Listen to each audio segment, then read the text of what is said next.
Bonjour, bonjour, bienvenue sur les oracles de Sandrine, j'espère que vous allez tous très bien. C'est parti les Gémeaux, on va aller voir ce qui vous attend pour ce mois de mars 2025, quels sont les messages pour vous.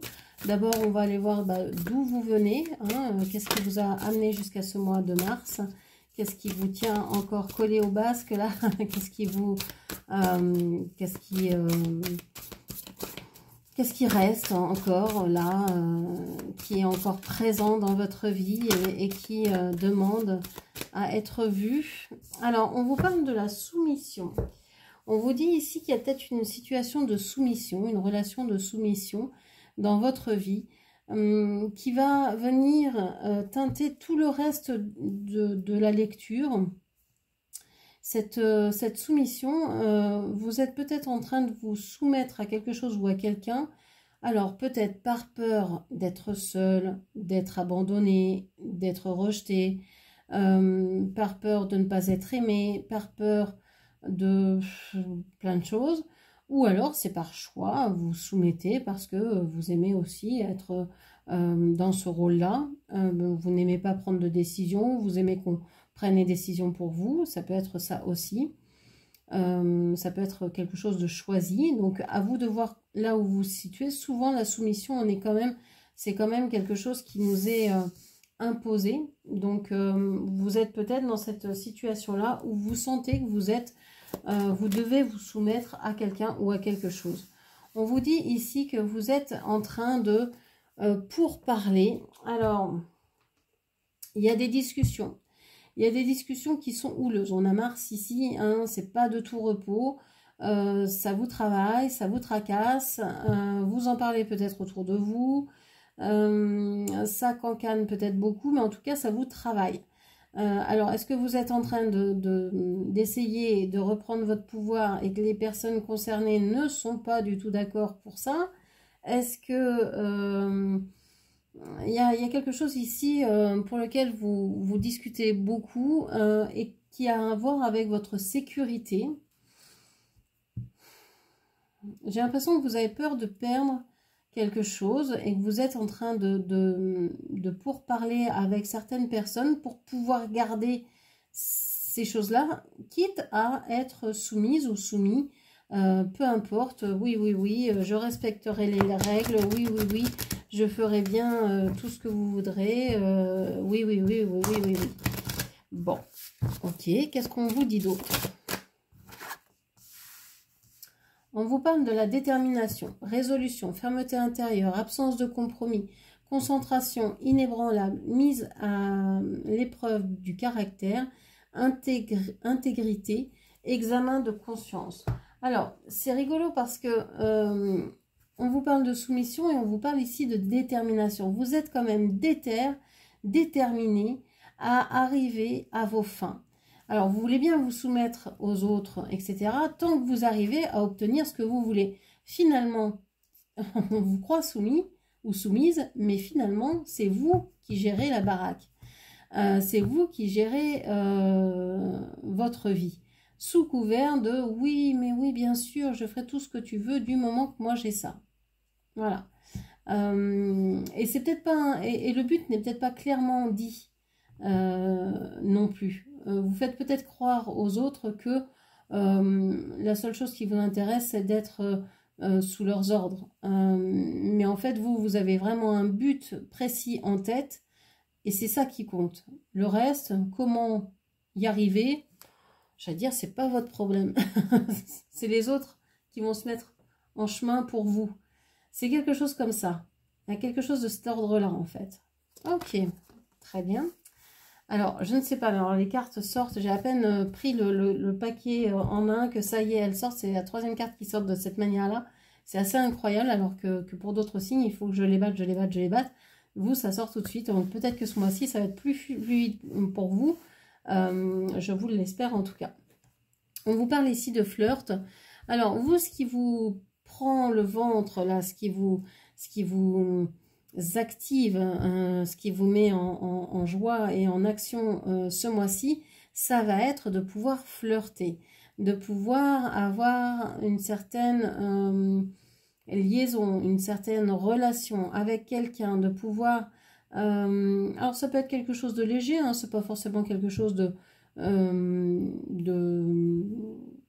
définitif, etc., de lourd pour toujours ou je ne sais quoi, mais vous avez envie de flirter, vous avez envie de romance, vous avez envie de vivre l'amour, et vous êtes vraiment enclin à aller vers ça.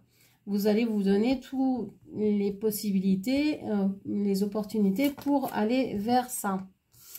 On vous parle du karma. Aïe, bon, bah, vous allez faire ce que vous allez pouvoir, mais il y a le karma qui vous rappelle à l'ordre, qui vous dit, bah oui, vous cherchez le flirt, vous pensez que votre place, c'est dans un couple, c'est dans une relation amoureuse, romantique, ou peu importe, qualifiez-la comme vous voulez. Mais le karma vous dit, eh non, là, il y a quelque chose de compliqué. Il y a quelque chose qui ne peut pas se faire. Cette impression que c'est comme si vous aviez touché à quelque chose qui était défendu, qui vous étiez défendu. C'est comme si, ici, vous le saviez, ça n'était pas pour vous. Alors, est-ce qu'il s'agit d'une relation en particulier? Est-ce que la relation avec cette personne avec laquelle vous voulez flirter, vous le savez, n'est pas pour vous parce que c'est quelque chose qui revient du passé, parce que c'est une relation que vous avez eue par le passé et dans laquelle vous avez déjà souffert. Donc, là, votre cœur vous dit, mais non, stop, c'est bon, on va pas passer toute la vie là-dessus, il faut avancer. Donc, on revient pas, même pour flirter avec quelqu'un du passé. C'est pas possible. Pourtant, vous êtes déterminé à ça. Donc, le karma en remet une couche. Non, ça n'est pas ça. Et plus vous allez insister, plus le karma va vous dire durement que non, c'est pas cette situation-là qu'il faut envisager. Ok, qu'est-ce qu'on vous dit d'autre?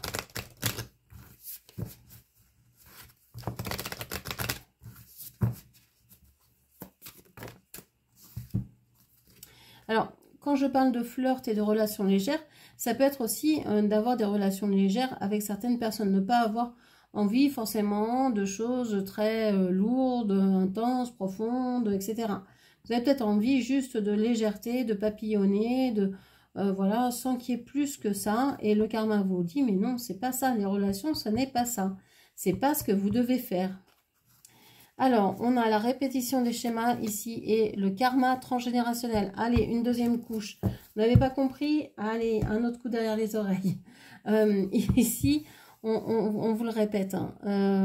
Il y a des choses que vous répétez donc dans votre lignée familiale.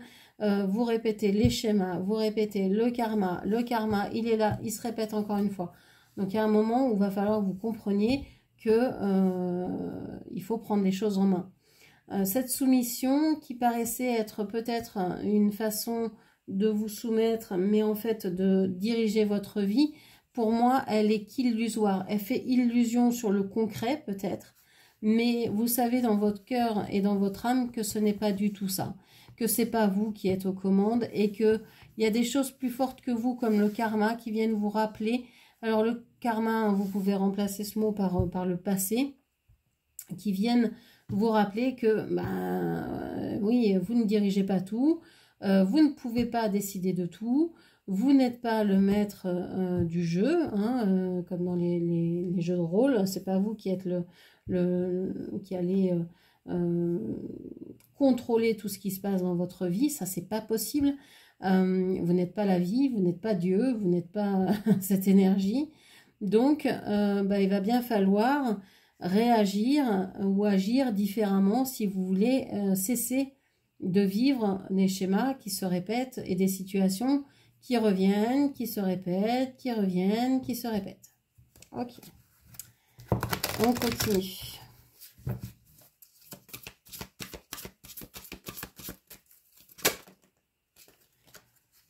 Le magicien Merlin, rien que ça, c'est une carte très très forte. Hein. On vous parle d'alchimie, de justice et d'équilibre. Waouh, c'est la première carte, c'est la carte, vraiment c'est la plus belle carte du jeu d'Avalon. Ici on vous parle du magicien Merlin. On vous dit hein, que vous avez une intuition, waouh, vous avez là, vous captez les moindres choses, vous captez tellement de choses, je pense que vous êtes bloqué en quelque sorte, vous trouvez votre équilibre dans votre troisième œil, dans vos ressentis, dans votre, ouais, dans votre intuition. Et finalement, vous êtes bloqué dans ce corps parce que vous n'arrivez plus à être en lien avec ce que vous pensez peut-être être en alchimie avec le monde qui vous entoure et finalement vous êtes coincé dans votre corps à ne faire que ressentir ce que l'univers vous apporte en vous apportant telle et telle situation. Donc vous êtes coincé dans des ressentis hyper forts. Vous pouvez être quelqu'un d'hypersensible, vous pouvez être... il y a une idée de déséquilibre. Moi, il est écrit justice et équilibre, mais moi je le sens dans l'autre sens, comme c'est comme si c'était en excès en fait, parce qu'on a la carte la détermination au-dessus qui me fait dire que vous l'avez en excès ici. Vous êtes en déséquilibre parce que vous êtes trop vous êtes dans un excès de ressenti, bloqué dans un corps qui vous permet uniquement de ressentir à l'intérieur de vous et vous n'arrivez pas à extérioriser ça. Vous êtes peut-être même uniquement coincé dans votre tête, etc., à ressasser certaines choses. Pourtant, vous savez que vous avez beaucoup de potentiel, vous savez que... mais vous n'arrivez pas à les exprimer. Ça reste bloqué. Ça reste bloqué parce que vous avez alors, c'est pas le syndrome de l'imposteur, vous vous sentez moins que les autres et puis d'un seul coup vous vous sentez supérieur. Vous avez les deux aspects et ça vous coince parce que vous aimeriez diriger votre vie mais en même temps vous vous soumettez aux autres. Enfin, il y a une idée de ne pas savoir où est votre place, d'être bloqué, coincé. Ok. Qu'est-ce qu'on vous dit encore?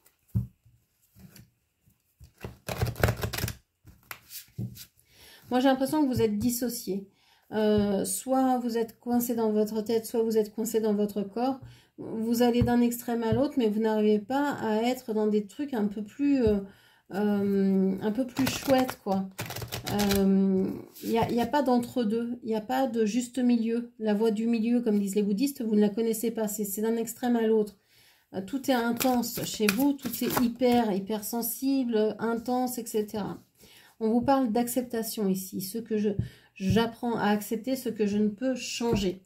Ouais, vous vous faites trop de mourons, en fait, vous vous faites trop de peine, ouais, trop de peine pour ce que vous avez, pour ce que vous vivez. Si vous ne pouvez pas changer ces choses-là, si vous ne pouvez pas changer cet aspect-là de votre vie, eh bien, essayez peut-être d'en développer un autre, ou essayez peut-être de faire autrement, ou essayez de faire des choses complètement différentes, complètement délirantes, pour pouvoir court-circuiter cet aspect-là. Vous pourriez, je ne sais pas, si vous êtes quelqu'un qui parle beaucoup, eh bien, vous pourriez peut-être vous exprimer d'une manière dont vous n'avez pas l'habitude. Donc, peut-être de prendre, je ne sais pas, de la peinture, de danser, de chanter, même si vous ne savez pas faire, même si ce n'est pas votre truc, de passer par un médium inhabituel pour vous et qui vous permette de lâcher toute cette pression. Et de lâcher et de court-circuiter complètement, en faisant quelque chose d'extraordinaire, eh bien, de sortir de cet extrême ou de ces extrêmes-là et de revenir petit à petit à des choses beaucoup plus saines, sages, sereines. Voilà, donc un mois qui va être pour moi assez complexe à vivre parce que retour du passé et à plusieurs niveaux. Au niveau du cœur, au niveau de la communication, des schémas qui se répètent, des blocages. Donc voilà, il y a il y a du sable dans le rouage, quoi. Voilà. Voilà ce que je pouvais vous dire. Bon, j'espère que cette lecture vous aura parlé, guidé. N'hésitez pas à la commenter, partager, liker, puis bien sûr à vous abonner à ma chaîne. Je vous remercie, je vous embrasse et je vous dis à très bientôt. Merci, au revoir.